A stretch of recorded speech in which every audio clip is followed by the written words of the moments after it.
Hi, my name is Bonnie Rains. I'm a teaching artist for the Luther Burbank Center for the Arts. Today we're here for another episode of Let's Be Creative. I'm going to lead you through a drama experience today that's focused on a story and some music. Let's get going. In our experience today, we'll be using our imagination, our bodies, and our voice. Mostly, we're going to focus on voice today. I'm going to begin by reading you a fairy tale. Now you'll notice that when I read, I use my voice in different ways to make it more dramatic. If I told the story like this, it wouldn't be very interesting, would it? You would get bored and fall asleep very quickly. Sometimes you will notice that I am speaking very quietly, and other times more loudly. For example, I am the king, or I am the king. Sometimes I'll be speaking more slowly. I am the king. And sometimes I'll be speaking more quickly. I am the king. Now you probably noticed my voice also became louder with that, and sometimes those two go together. One more thing I'll be doing is making my voice higher or lower. Okay, let's get to our story. This story is about a fellow named Peer Gynt, a Norwegian folk hero. He has many adventures. I'll just be telling you one little slice. Here we go. It looks like it says Peer Gynt, but I believe in Norway it'd sound more like Peer Gynt. A long time ago in Norway, there lived a young man named Peer Gynt. Peer Gynt was handsome, strong, and clever, but he was also what you'd call mean. He would do things such as smash eggs in other people's pockets. Ha ha ha! Got you! He would chase goats. Ah! He would flip hats off people's heads. He was also very lazy and would never help anyone, not even his tired mother. Well, one day, Peer Gynt went to a village wedding. He met a girl named Solveig, and to him, she was the most beautiful girl in the world. Now, as is true in many fairy tales, Peer Gynt decided that he had to marry this girl. Unfortunately, Solveig's parents knew all about Peer Gynt, and they said, "No way, not going to happen." Well, Peer Gynt was broken-hearted. He couldn't stand living in the village anymore if he couldn't be married to Solveig. So he ran away to the mountains, where he decided that he could just live and try to forget all about her. After days of climbing through the dark forest and through the mountains, Peer came to a huge castle. Well, he was exhausted. He was very hungry and, frankly, not in a good mood. He decided to enter. Just as he crossed over the drawbridge, he was surrounded by huge trolls, hundreds of them. Now, what do you imagine the trolls looked like? I mean, do you picture them with hair all over their bodies? What do you think their eyes look like? You could think about this because everybody has a different idea of a troll until they meet one. I think the trolls definitely had bad breath that smelled like rotten eggs. Well, these trolls surrounded Peer with very sharpened sticks and big clubs. He was scared to death. Well, they dragged him to the king, who did not appreciate having a visitor. "Who are you, and why are you invading my land and my castle? Take him to the dungeon!" Well, Peer was shaking in his boots, but he knew how to play the game. He pretended to be very meek. "Oh, dear king, I'm so sorry. I just really am looking for a place to live. You see, my heart is broken, and I need another place to live. Please, couldn't I stay here?" Well, the king took pity on Peer and said, "You may stay here under 2 conditions. 1, you must become a troll.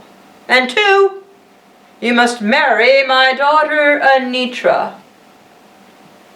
You will tell me in the morning what your answer is.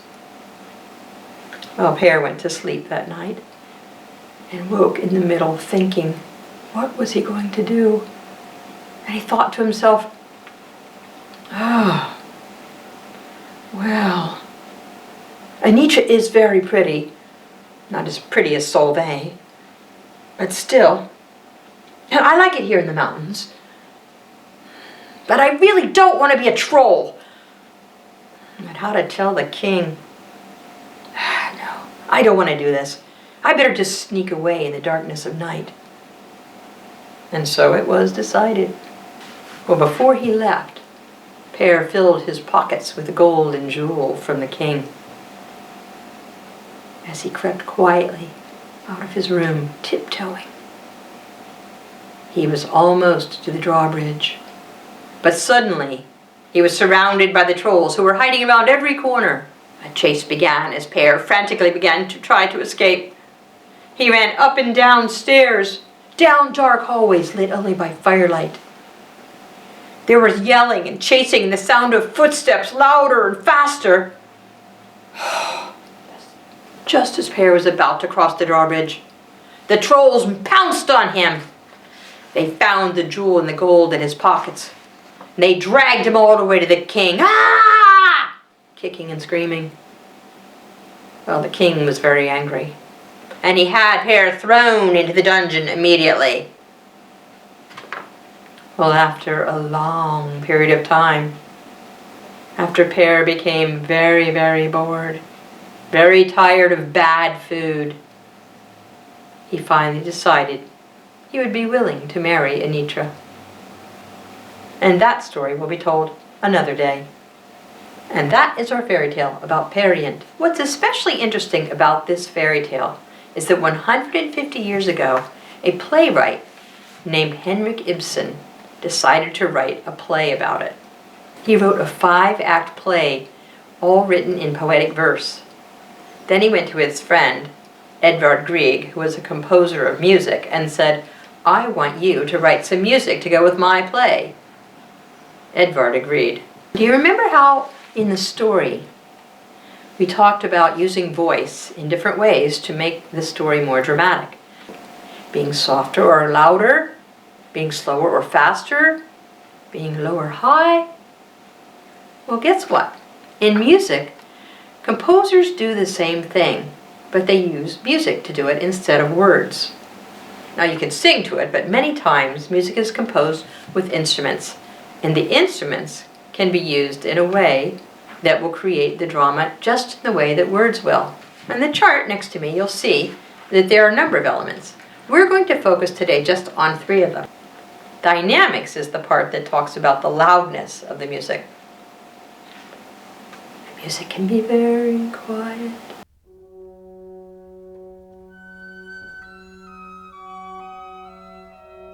Or it can be very loud.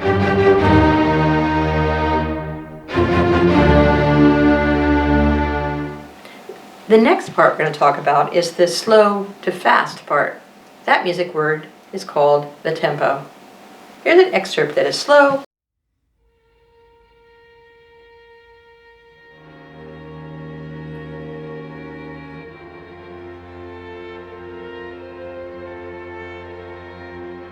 And one that is fast.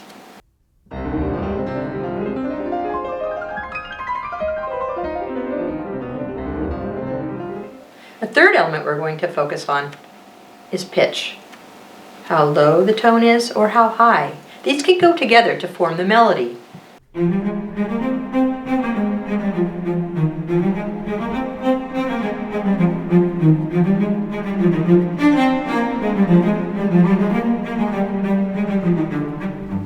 We're going to enter into the second part of our experience today, the part that's focused on the music. We're going to zoom in on just one part of this story, and that is the Hall of the Mountain King. We're going to have 2 parts, 2 little verses that we use to help us understand the music better. Part A will be from the point of view of Peer Gynt as he sees the trolls and sees the king for the first time. This is how it goes. In the mountain I can see, I can see, I can see. In the mountain I can see the king of all the trolls. Part B will be from the point of view of the king or the trolls when they see this very odd fellow named Peer Gynt. It sounds very similar, but there's a slight difference. In the mountain I can see, I can see, I can see. In the mountain I can see you. When I am standing over here, I will be Peer Gynt. And when I am going to be the king of the trolls, I'm going to stand here.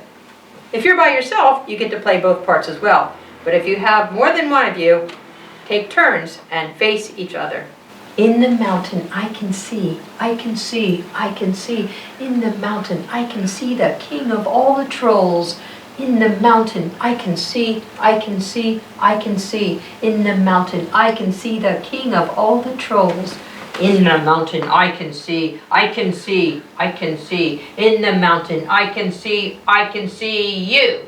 In the mountain I can see, I can see, I can see. In the mountain I can see you. Those are our parts.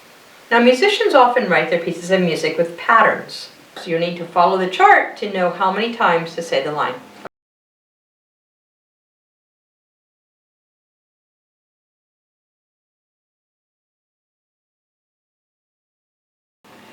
For our dynamics, we will start very, very quietly, pianissimo.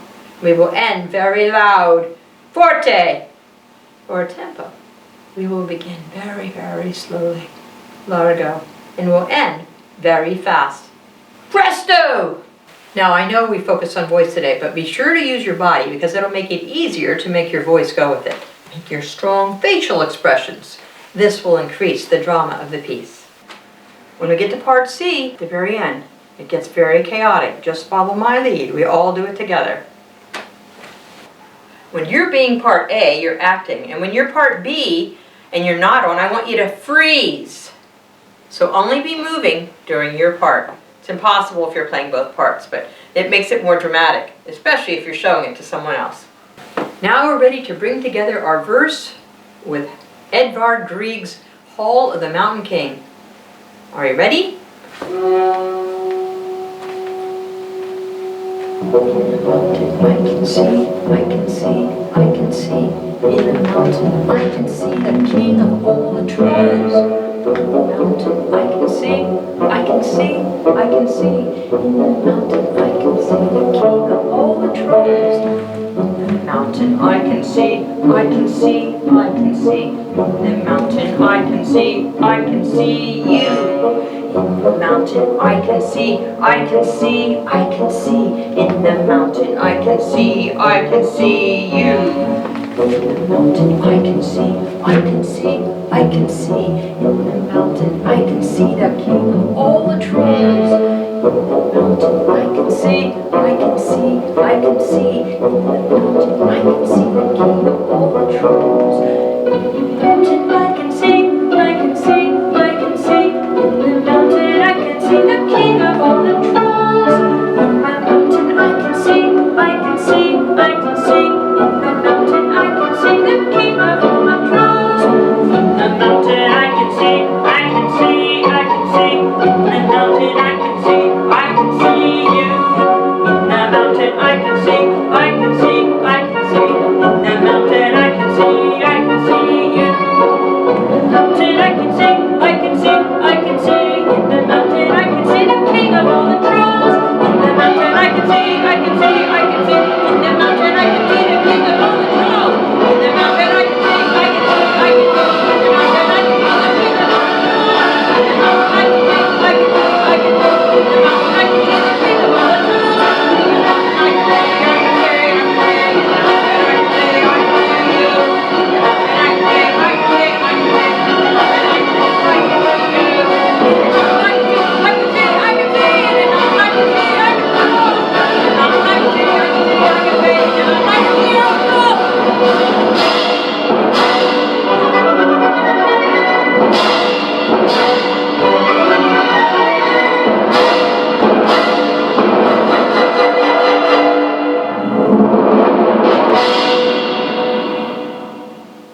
Now I'm going to play the music one more time, just by itself. so that you can have it without my voice or my image in it.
Now, there's nothing special about these particular words. You could create your own verse to go with this piece of music. That's our drama experience for the day. I hope you'll listen many times to this piece of music by Edvard Grieg. Remember to tune in tomorrow for another edition of Let's Be Creative. Bye!